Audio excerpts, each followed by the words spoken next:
Hi and good afternoon, good evening, wherever you are in the world. I'm Dr. Joff Cebuano, hip and knee specialist, and tonight we are answering questions about knee pain, knee osteoarthritis. And here we have our first question is about knee pain. Question number one. Your knee pain. Question is, Doc, I have pain going up and down the stairs. So if you are someone na naay sakit sa tuhod, pain going up and down the stairs, comment below where you are from and let me know what you are taking for your knee pain.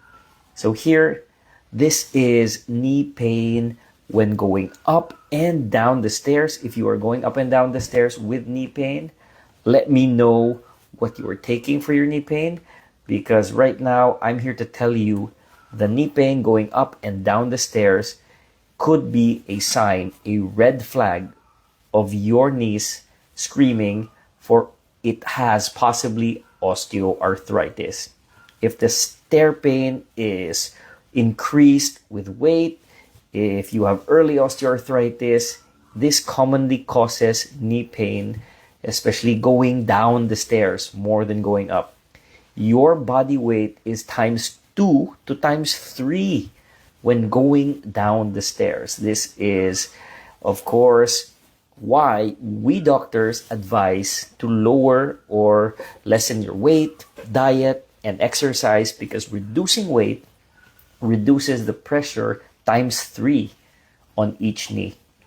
Strengthening and quadriceps exercises plus the weight loss is a recommendation that you will find in almost all the guidelines. That is why I personally tell my patients that it's not the pain relievers, it is not the supplements, it's not the vitamins, it's really a lifestyle change that we are promoting sa atong mga arthritis warriors. So mga arthritis warriors, let me know if you can hear me loud and clear. And if you have questions, please comment in the chat below where you are from. And yeah, type 1 if you actually can hear me.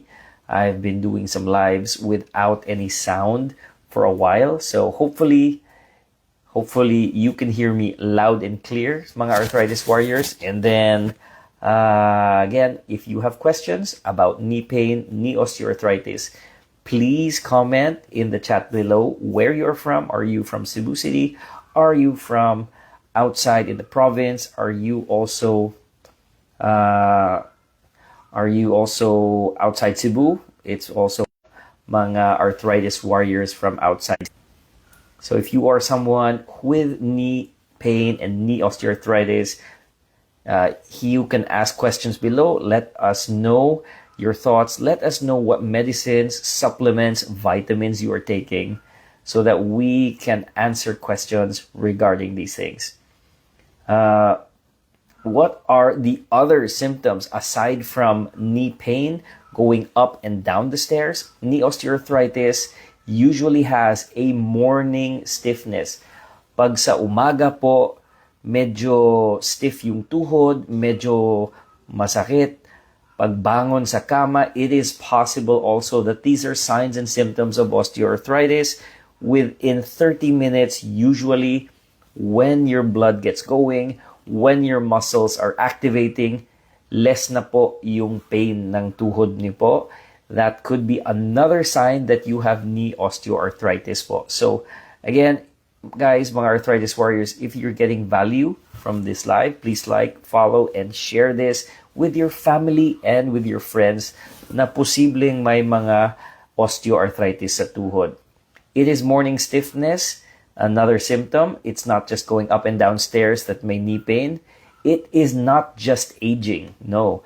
So it is the cartilage thinning. Yes, it is gentle morning exercise before anything that can lessen the pain of osteoarthritis. So if you want one tip, hindi po vitamins or supplements or pain reliever.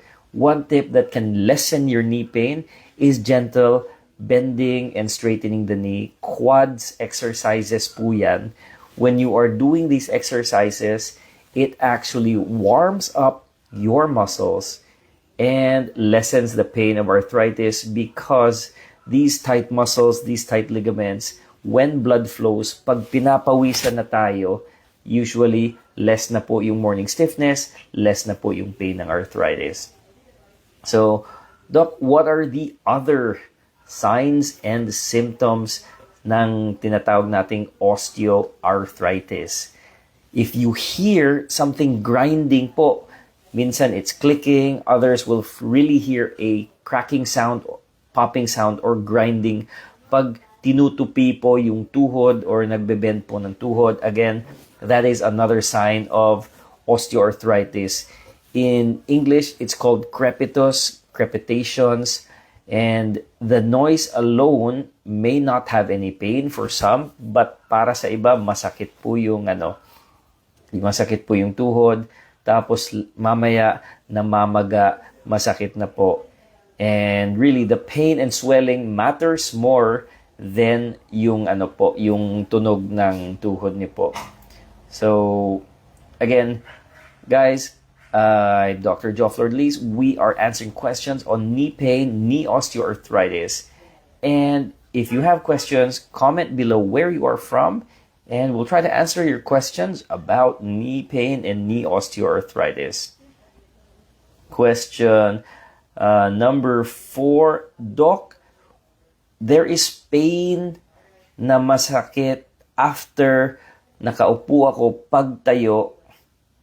Parang umiiyak po si nanay pag tumatayo. So, if your mother po is sitting down, matagal na nakaupo, tapos biglang tatayo, no? Sobrang sakit ng tuhod.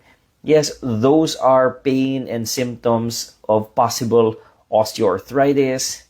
Again, we did give a very good tip. Bend repeatedly over 1 minute to 5 minutes before tatayo po tayo. Again, this gentle range of motion exercises activates the quadriceps muscle para po mag-less yung pain at pwedeng tumayo na hindi masyadong masakit po yung tuhod. Again, you can also use yung yung upper body natin para mag-push off para hindi masaktan yung tuhod. But again, lessening the tightness helps with the pain. Next question sa ating mga arthritis warriors is, Doc, hindi po ako kneel down sa simbahan. So, okay. So, definitely, I would avoid kneeling down if it causes pain.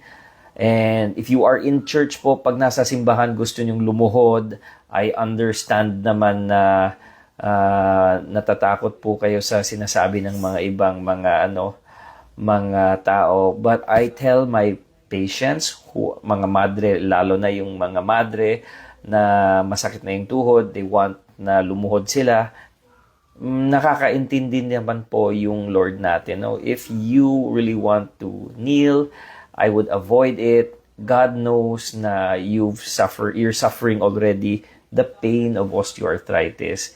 The kneeling increases the pressure ng tuhod, increases the pain, and it's very common in mga patients 50 years old and above na yung kneecap pain or kneecap osteoarthritis, also known as patellofemoral pain, is something that's very, very painful. So, you can put padding, additional padding po sa simbahan para hindi masyadong masakit. But I advise my patients personally to avoid kneeling po kasi masakit na talaga.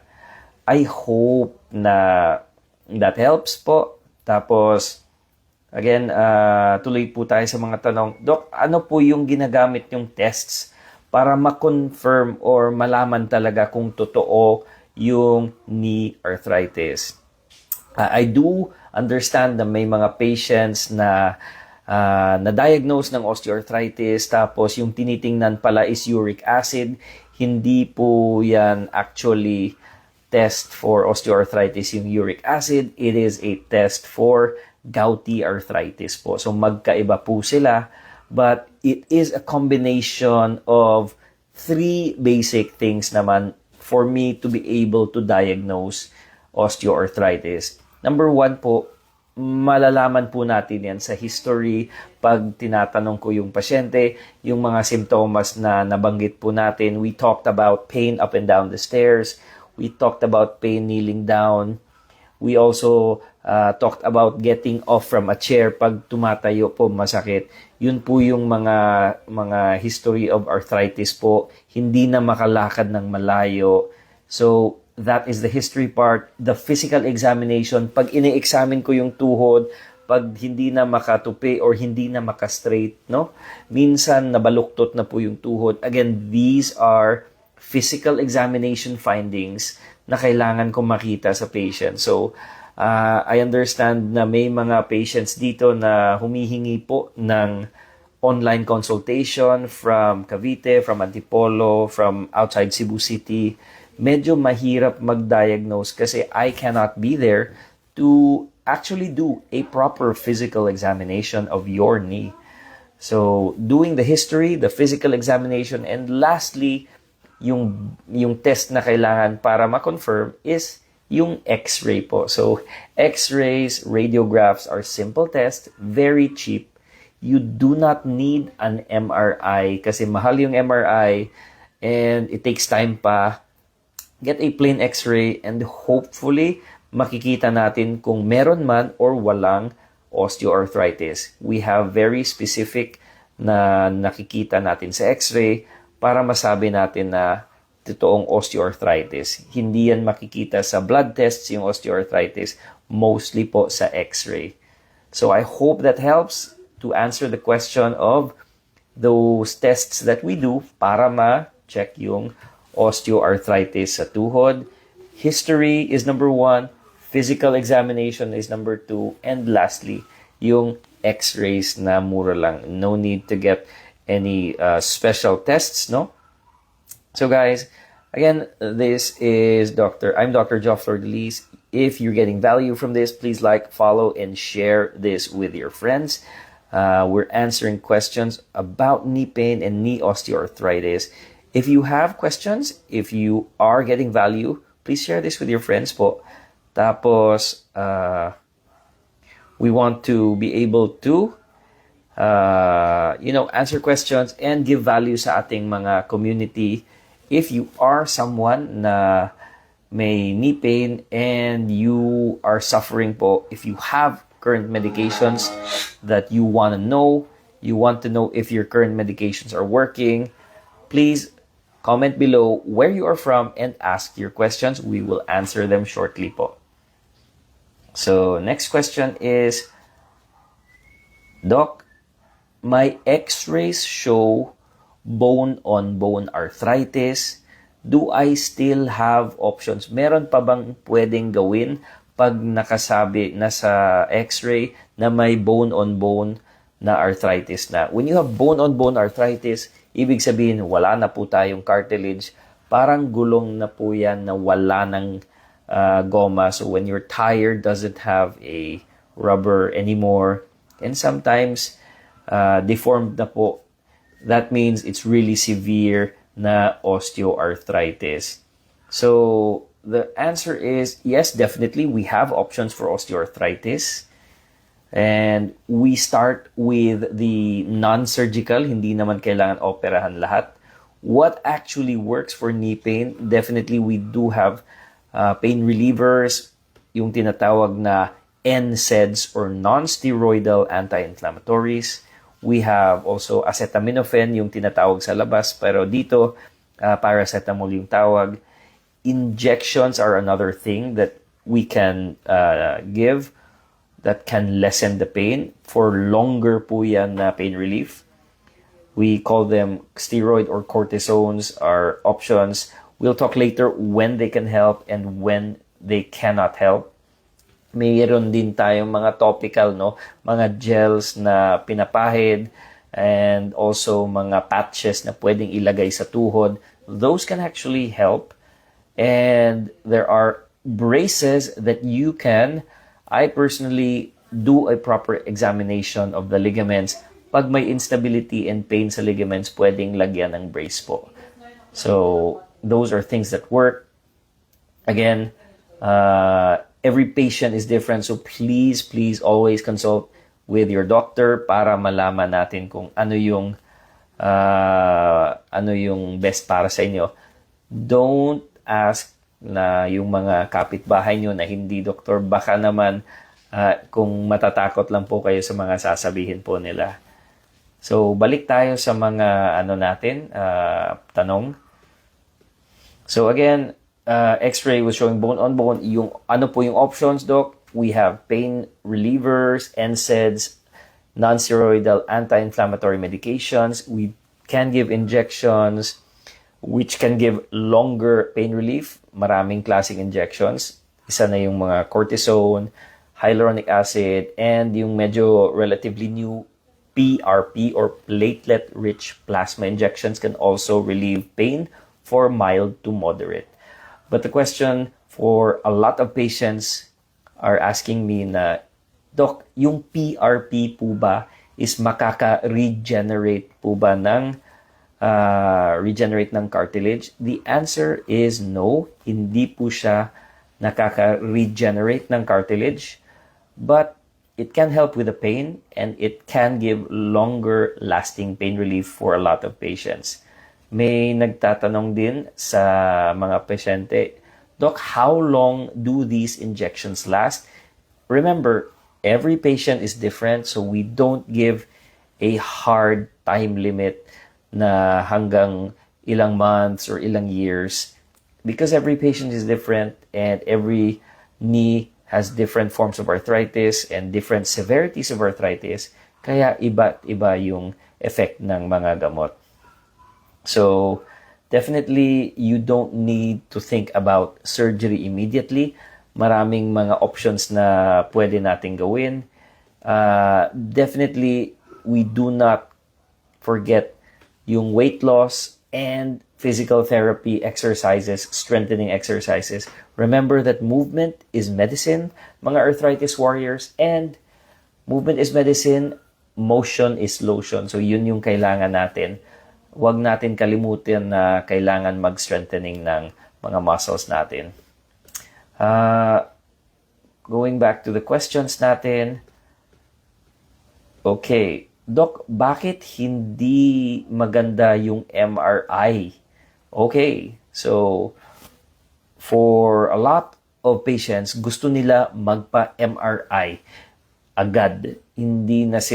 Ayaw na nila magpa-X-ray, The MRI is a very good test if it is for ligaments, if it is for muscle tears and tendon injuries. But if you're talking about bone and arthritis, you can actually have a better test to see the bone and the joint just with a plain X-ray kasi mas malinaw yung X-ray if we're looking for osteoarthritis. We do not need na very expensive test. Yung MRI in Cebu City is about, if I'm not mistaken, probably around 12, 13, or 14,000 pesos. Yung X-ray is just a fraction of that. So, we don't want you to waste money on the MRI if pwede naman magawa sa X-ray. Shout out pa to Ma'am Lynette. Lynette is saying, "Good eve po, Doc. May cracking sound akong naririnig once I stand up and sit down." Thank you, Ma'am Lynette. Again, it's possible na those are signs and symptoms of osteoarthritis if you are 50 years old and beyond. But if you are younger, pwede rin po na yung mga cracking sound is muscle imbalance lang from the tight muscles niyo po. Always consult with your doctor and get a history, physical examination, and x-rays para ma-confirm po. Hope this helps, Ma'am Lynette. And moving forward, so next question. So after the MRI, Doc, totoo po ba yun na every pound I lose removes 4 pounds of pressure sa tuhod? This is depending on the literature. Yes, it is true. Some will say 3. Some books will say 3 times the body weight. Some will say 4. So if you lose 1 pound, malaking bagay po yan. And other books will say at least 5% ng body weight will cause approximately 40% less pain. So malaki talaga yung weight loss po. And I do want you to understand na the best way to do this weight loss protocol is through diet and exercise po. Ayaw natin na yung tinatawag na quick fix or mga weight loss pills.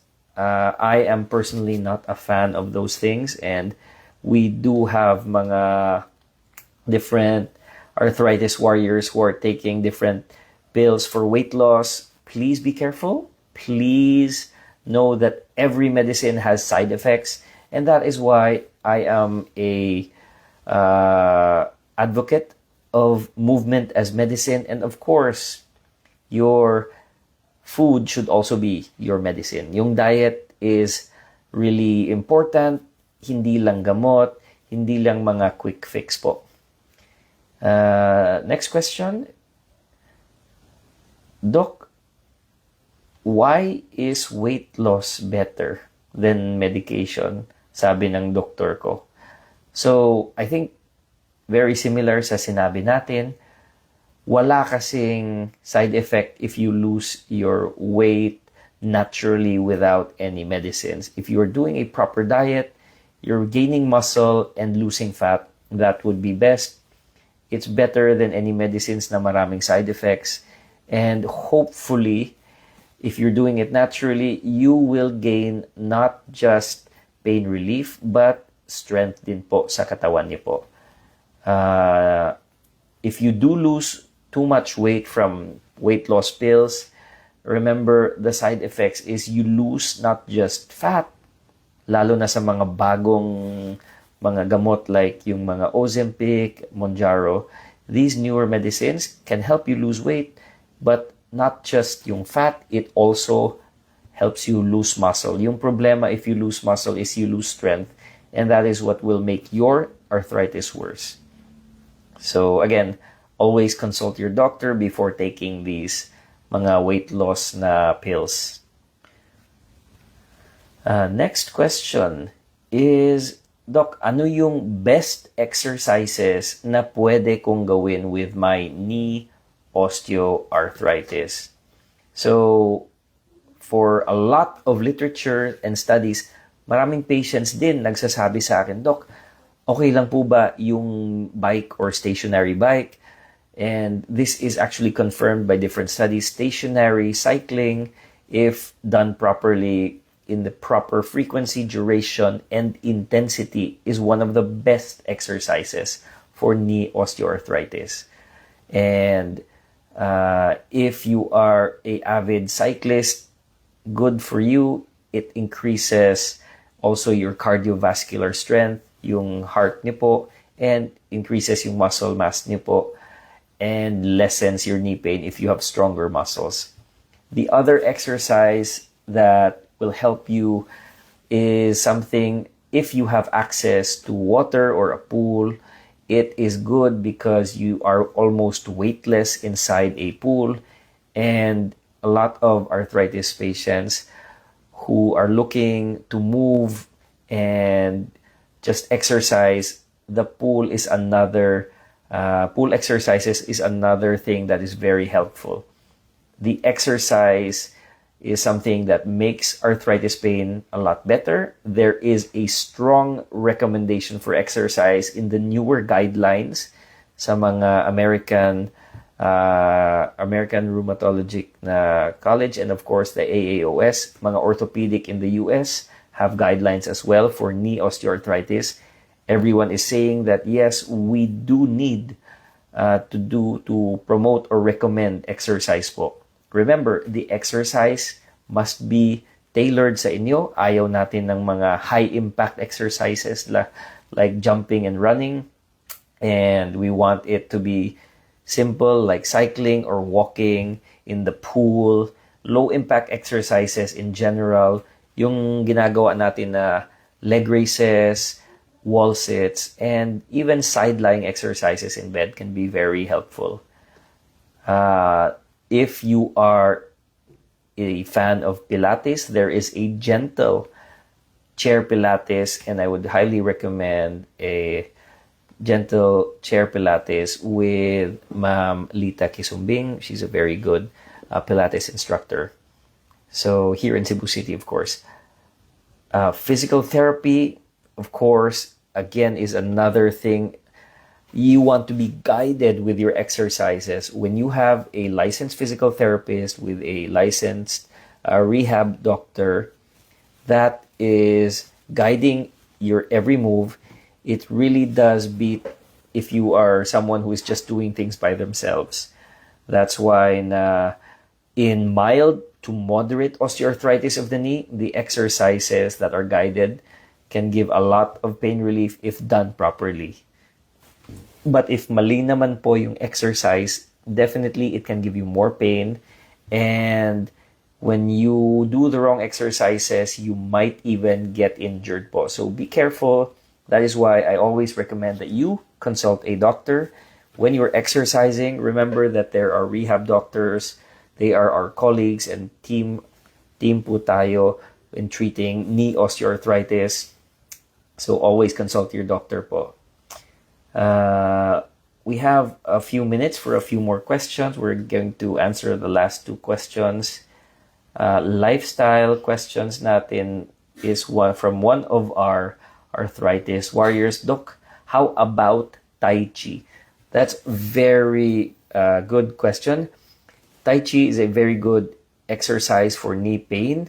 It's also done by a lot of communities as a form of physical therapy. And yes, you can definitely do that if you are, into doing Tai Chi. It's good for the mind, soul, and of course the body. So yes, there's a lot of literature on that as well. You can continue to do Tai Chi because it does help if done properly. And for our very last question sa ating mga arthritis warriors, Doc, tama po ba na weight loss, exercise, and pain relievers, isabay ko po lahat for best results? Definitely, 100% tama po yan. Weight loss, exercise, and you can take the pain relievers as long as they are pain relievers that are prescribed by your doctor. Remember to always consult your doctor because chronic intake of these pain relievers can definitely damage your gut. Meron po akong mga patients na galing sa Leyte na nagkaka-ulcer sila. So I hope that doesn't happen to you if you're always taking these painkillers. I also have patients galing sa province na nasira na po yung kidneys nila from chronic intake of pain relievers. So please consult your doctor, mga arthritis warriors. That's all the time we have for tonight. Again, I'm Dr. Joff Lordelis, your Cebuano hip and knee specialist. I'm signing off. Have a great evening. Please like, follow, and share this with your friends. If you found this useful, we'll continue with our lives tomorrow. Bye-bye.